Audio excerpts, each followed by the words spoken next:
Happy new year. So আজকে আমাদের ছাদে ফিস্ট আছে। সকাল থেকে তোড়জোড় শুরু হয়ে গেছে, সকাল থেকে একদম রাত্রির অবধি চলবে। সকালে আজকে ডিম, কেক, কলা এইসব, দেন দুপুরবেলা মাটন, ভাত আর একটা মিক্সড তরকারি। আর রাতের মেনু হচ্ছে রাইস আর আলু দম। এই হচ্ছে আমাদের ছাদের কন্ডিশন। এখন চারিদিকে সবকিছু শুকুচ্ছে, তার মাঝেই রান্না। আর এখানে আমার পার্টনার চলে এসেছে, আই মিন বোনটা।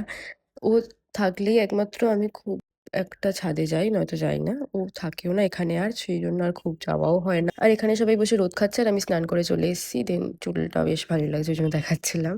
আর এদিকে আমার বাবা খেতে বসেছে আর আমি বাপিকে জিজ্ঞেস করছিলাম আজকে রান্না কিরম হয়েছে, তো সেই জন্য একটু নেচে দেখিয়ে দিল।